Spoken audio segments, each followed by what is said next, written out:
نحمدہ و نصلی علی رسولہ الکریم۔ آج ہم جن آیات کا ترجمہ اور ان کی تفسیر کریں گے وہ یہ ہیں۔ اعوذ باللہ من الشیطان الرجیم، بسم اللہ الرحمن الرحیم۔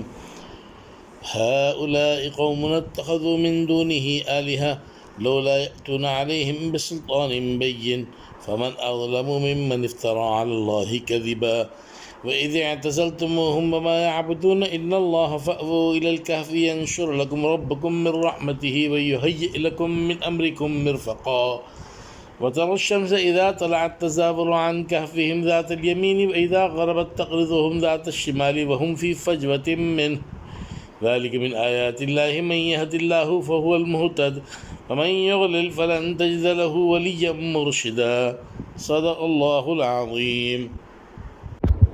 ان آیات کا ترجمہ یہ ہے کہ یہ جو ہماری قوم ہے انہوں نے اللہ کے سوا جو معبود بنا لیے ہیں، اس پر یہ کوئی مضبوط دلیل کیوں نہیں لاتے؟ پھر اس سے بڑا گنہگار کون ہے جو اللہ پر جھوٹ باندھے؟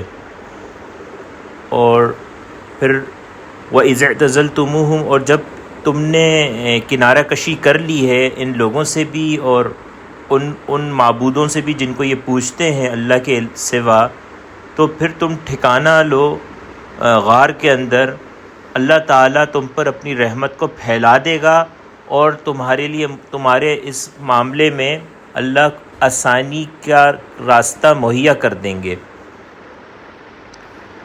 اور وَتَرَى الشَّمْسَ، اور جب تم دیکھو گے، جب تم دیکھتے کہ جب سورج نکلتا ہے، طلوع ہوتا ہے، تو وہ اس غار کی داہنی جانب کو کترا جاتا تھا، اور جب وہ غروب ہونے لگتا تھا تو وہ بائیں جانب کو اس کی کرنیں کترا جاتی تھیں، اور یہ اس غار کے درمیان میں تھے۔ اور یہ اللہ کی نشانیوں میں سے ہے کہ جس کو اللہ تعالی ہدایت دیں تو وہی ہدایت یافتہ ہے، اور جس کو وہ ہدایت نہ دینی گمراہ کر دے تو پھر نہ اس کو کوئی رفیق ملے گا اور نہ ہی کوئی اس کو راہ راست پر لانے والا ملے گا۔ تو یہ یہاں تک ان آیات کا ترجمہ مکمل ہوا۔ تو یہاں پر اصحاب کہف جب بادشاہ کے دربار میں تھے، اور بادشاہ کے دربار میں بادشاہ نے ان کو مہلت دی کہ آپ کو کچھ دن کی مہلت دی جاتی ہے، آپ اپنے معاملے میں غور کر لیں۔ تو اصحاب کہف کو پتہ تھا کہ مہلت جب ختم ہو جائے گی تو یہ بادشاہ نے کسی وجہ سے دے دی ہے لیکن مہلت کا جو ختم ہو جائے گا تو وہ دوبارہ اپنے گمراہی کی طرف آنے پہ مجبور کرے گا یا ان کو سخت سزا دے گا۔ تو انہوں نے یہ کیا کہ وہاں سے گھروں کی طرف نہیں گئے، بلکہ وہ لوگ نکل کر چلے گئے پہاڑ میں غار کی طرف، جنگلوں مطلب ایسی جگہ چلے گئے جس کا کسی کو پتہ نہیں تھا، ایسے غار میں جا کے چھپ گئے۔ اور ان کا یہ کہنا تھا کہ ہم کسی غار میں چلتے ہیں، اللہ تعالیٰ تم پر اپنی رحمت کو پھیلا دیں گے۔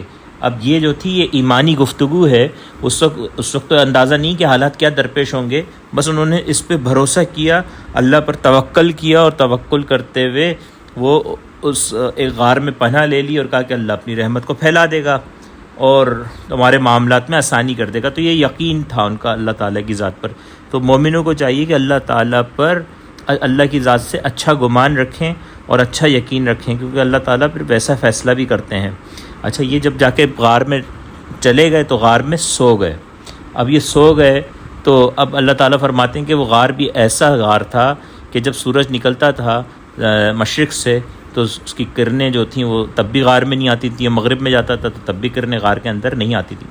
اور روایت میں ہے کہ اس کا دہانہ جو تھا، وہ غار کا جو دہانہ تھا وہ شمال کی جانب تھا، اور یہ اس غار کے درمیان میں تھے۔ اور اللہ تعالیٰ نے ان کو، یہ غار کا تو ان کو نہیں پتہ تھا، اللہ تعالیٰ نے ان کو اس غار تک پہنچا دیا۔ اور اللہ تعالیٰ آگے فرماتے ہیں کہ جس کو اللہ ہدایت دے وہی ہدایت یافتہ ہے۔ تو یہ جو انہوں نے باتیں کیں پیچھے کہ ینشر لکم ربکم من رحمتہ ویہیئ لکم من امرکم مرفقا، یعنی کہ اللہ تعالیٰ ان کے لیے تمہارے لیے پھیلا دے گا اپنی رحمت کو اور تمہارے لیے تمہارے معاملات میں آسانی کر دے گا۔ تو یہ ان کو اللہ کی طرف سے وہ ہدایت تھی، اور پھر یہ اس بالکل درست انہوں نے اس ہدایت کو قبول کیا، اور اس کے بعد جو ہے یہ اللہ تعالیٰ نے ان کو محفوظ رکھ دیا۔ تو یہ اللہ کی نشانیاں تھی۔ اور جس کو رستہ نہیں ملتا، جو گمراہی کو ہی اصل میں طلب کر رہا ہوتا ہے اور ہدایت کو طلب نہیں کر رہا ہوتا، تو پھر ایسا شخص گمراہ ہوتا ہے، پھر اس کو کوئی دوست، کوئی مددگار اور کوئی ہدایت کا راستہ دکھانے والا شخص نہیں ملتا۔ وما علینا الا البلاغ۔